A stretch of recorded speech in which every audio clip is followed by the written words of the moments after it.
Pada episode sebelumnya, kita telah menelusuri fasilitas riset sejarah di KSL Bumi Ayu. Mulai dari lab arkeobotani yang menganalisa sisa-sisa vegetasi, lab digital yang berfungsi untuk memetakan data menjadi bentuk 3D, dan ruang koleksi tempat penyimpanan hasil temuan. Pada episode ini, kita akan menelusuri lab alam di situs ekskavasi melalui program riset dan inovasi untuk Indonesia Maju BRIN.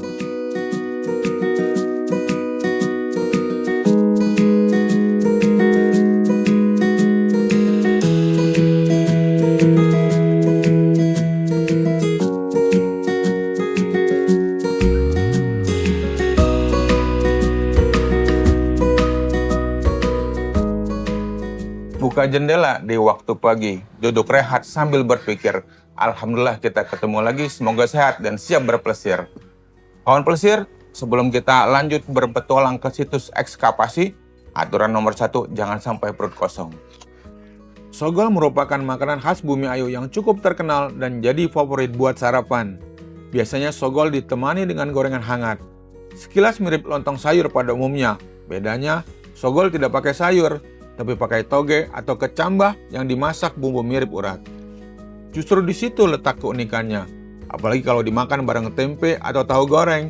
Meski sederhana, kuliner ini sangat digemari warga lokal maupun wisatawan yang datang.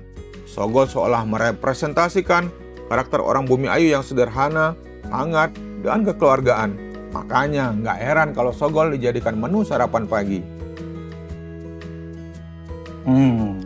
Mantap. Sedap, gurih, sedikit pedas.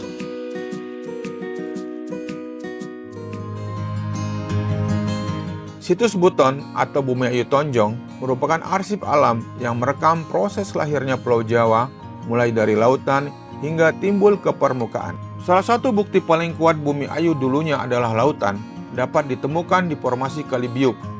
Pada formasi ini terdapat berbagai jenis kerang laut purba yang usianya sudah lebih dari 2 juta tahun. Formasi ini jadi saksi di mana wilayah Jawa Tengah belum terangkat ke permukaan dan masih berupa laut dangkal. Menariknya, saat wilayah Bumi Ayu ini masih di bawah air, daratan di sebelah barat, yaitu Jawa Barat, ternyata sudah lebih dulu terangkat ke permukaan. Jadi, Kali Biuk ini dapat dikatakan garis batas yang menunjukkan transisi penting sebelum akhirnya seluruh Pulau Jawa benar-benar terbentuk sempurna. Kita sudah berada di formasi Kali Biuk. Ini bisa dijelaskan proses apa yang terjadi di formasi Kali Biuk ini dari seorang peneliti BRIN. Oke, ini menarik banget Kang Ucen karena kita sekarang ini pas banget lagi ada di atas formasi Kali Biuk. Yang menariknya Kali Biuk ini berumur 2,6 juta tahun yang lalu. Nah, di sini kita lihat ada Sungai Kali Glagah nih, Kang Ucen. Sungai Kali Glagah ini sifatnya dia memotong batuan yang lebih muda, akhirnya mengakibatkan batuan formasi Kali Biuk ini yang dominan 2,6 juta tahun muncul ke permukaan. Nah, kita bisa lihat sisi tebing di sana dan kita juga bisa lihat di sisi sana banyak banget temuan-temuan dari formasi Kali Biuk. Baik, Mas Harman. Jadi ini seberapa jauh nih formasi Kali Biuk dalam proses pembentukan situs Bumi Ayu? Ini juga pertanyaan yang pasti. Formasi Kali Biuk ini menjadi sangat penting di situs Bumi Ayu karena formasi Kali Biuk ini didominasi oleh batuan-batuan halus, yaitu lempung kebiruan, yang menjadi ciri khas bahwa ini adalah batuan yang terendapkan di lautan. Ditambah lagi di bagian atasnya kita bisa ngeliat nih moluska-moluska marine yang pelan-pelan berubah dari Forusca marine ke transisional hingga ke freshwater. Kita juga bisa ketemu fosil kayu maupun fosil daun ataupun struktur-struktur batuan sedimen yang mencirikan perubahan lingkungannya gitu. Jadi ini menjadi kunci banget buat lingkungan terutama.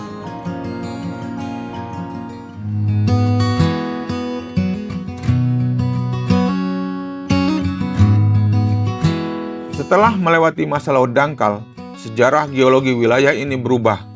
Daratan yang baru muncul mulai membentuk ekosistem yang luas, mengundang berbagai makhluk hidup untuk bermigrasi dan menetap.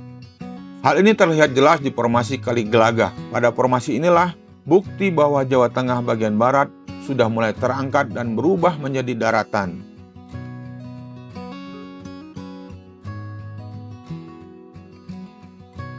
Pak Wildan, kita sudah berada di formasi Kali Glagah ya. Nah, bagaimana formasi ini menjawab munculnya daratan di Bumi Ayu, Pak? Ya, betul Pak Ocan. Ini kita berada di formasi Kali Gelagah, yang mana formasi Kali Gelagah ini berumur sekitar 2,6 hingga 1,5 juta tahun yang lalu. Formasi Kali Gelagah ini tersusun dari batuan lempung warna hijau, sisipan batu pasir, dan juga ada batu lempung hitam, memiliki kandungan moluska air tawar, dan juga semakin ke atas menunjukkan ukuran butir yang semakin kasar, menunjukkan perubahan yang dari transisi semakin menjadi darat.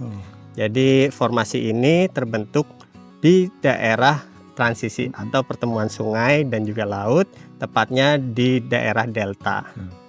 Baik, Pak Wildan, selanjutnya jejak purba apa sajakah yang ditemukan di daerah ini sehingga menjadi rumah awal kehidupan? Ya, jejak purba di formasi Kali Gelagah ya Pak Ocan ya. Di sini itu terdapat fosil-fosil yang tidak ditemukan di tempat lain atau jarang ditemukan di tempat lain, sehingga daripada itu formasi Kali Gelagah ini dikatakan penghuni atau formasi awal yang menyimpan fauna vertebrata di Pulau Jawa. Ini Pak Ocan yang menarik, adanya Homo erectus bumiaensis yang menurut Prof. Hari Widianto tahun 2019 disinyalir berumur sekitar 1,8 juta tahun yang lalu.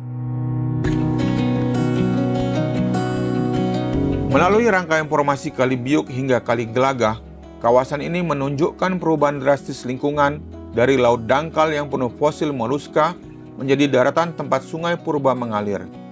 Dinamika alam ini menjadi sangat penting karena membuktikan adanya proses pendangkalan atau regresi yang akhirnya membentuk bentang alam Bumi Ayu seperti yang kita lihat sekarang. Di atas tanah transisi inilah jejak kehidupan purba tertua di Nusantara ditemukan. Situs ini menjadi rumah bagi fauna satir serta fosil Homo erectus yang diperkirakan berusia 1,8 juta tahun, bahkan lebih tua dari temuan di Sangiran. Dengan kekayaan berupa fosil gajah purba, Sinomastodon bumiayuensis, hingga alat-alat batu, lokasi seperti Sungai Cisaat dan Kali Gelagah kini menjadi kawasan geoheritage yang sangat berharga untuk mengungkap sejarah awal migrasi makhluk hidup di tanah Jawa. Dari sinilah cikal bakal penggalian situs ekskavasi RIM atau Riset dan Inovasi untuk Indonesia Maju BRIN. Program eksplorasi peradaban di kawasan Bumi Ayu dan Pegunungan Serayu Utara merupakan riset tahun jamak yang berfokus pada pengumpulan data mengenai cikal bakal penghunian Nusantara oleh hominin awal sekaligus akar peradaban Nusantara dan kaitannya dengan dinamika lingkungan purba. Oke, Pak Fahri, saya baru saja dari Kali Biuk dan Kali Gelagah. Saya jadi penasaran nih bagaimana para arkeolog bekerja dalam sebuah situs ya, situs ekskavasi saat ini. Jadi sekarang kita ini lagi melakukan aktivitas penelitian arkeologi, khususnya untuk pengumpulan data melalui cara ekskavasi.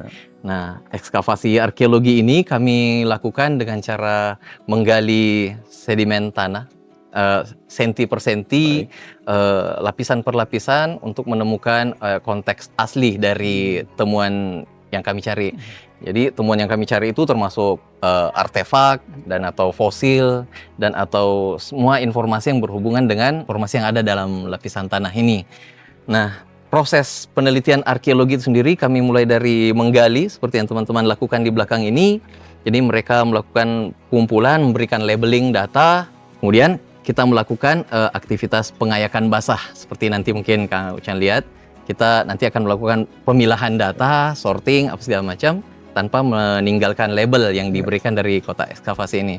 Nanti setelah dilakukan pengayakan basah, nanti akan dibawa ke laboratorium untuk diperiksa lebih jauh tentang formasi yang kami temukan dari kotak gali. Dan itu yang akan menjadi bahan interpretasi kami untuk menyusun sebuah narasi budaya. Baik Pak Fahri, selanjutnya ini tadi tentang ekskavasi arkeologi. Ini sejauh mana ekskavasi arkeologi menjadi tulang punggung dari riset arkeologi? Oh, aktivitas ekskavasi arkeologi itu bisa dikatakan nanti yang akan menjadi backbone ya, atau jadi tulang punggung dari riset arkeologi itu sendiri. Kenapa dikatakan sebagai tulang punggung? Karena ya inilah basis data kami secara ilmiah. Semua informasi yang kami temukan itu berasal dari lapisan tanah, sedimen per sedimennya ini.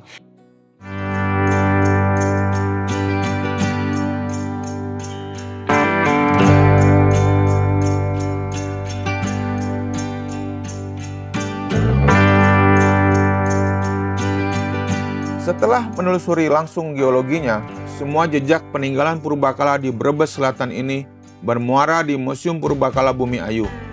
Museum ini menjadi mesin waktu yang menyimpan berbagai koleksi benda cagar budaya, mulai dari fosil, artefak, hingga benda-benda prasejarah lainnya. Penemuan yang paling populer di sini adalah fragmen manusia purba Homo erectus dan fosil gajah tertua di Indonesia, yaitu berusia 1,5 juta tahun. Salah satu penemu fosilnya di museum ini adalah Pak Karsono. Penemuan ini menjadi bukti kuat kalau jutaan tahun lalu, wilayah ini memang menjadi salah satu pusat kehidupan awal manusia di Pulau Jawa. Iya Kang Ucan, koleksi Museum Purbakala Bumi Ayu yang sangat menarik itu gajah purba yang tertua, namanya Sinomastodon bumiayuensis. Itu diperkirakan usianya 1,5 juta tahun yang lalu. Jadi penamaan suatu spesies didasari ada dua, dari nama penemu atau lokasi penemuan. Bumi Ayu dahulu adalah nama kawedanan yang membawai 4 kecamatan. Maka peneliti Belanda ketika pertama kali menemukan spesies Sinomastodon memilih menggunakan bumiayuensis sebagai nama suatu spesies yang akhirnya dijadikan rujukan oleh peneliti arkeolog atau paleontolog sampai sekarang. Di dalam museum inilah semua sejarah yang tersembunyi dari desa-desa seperti Kalinusu, Galuh Timur, hingga Pengarasan dikumpulkan menjadi satu. Museum ini dijadikan tempat wisata dan edukasi yang banyak diminati dari pelajar hingga masyarakat umum.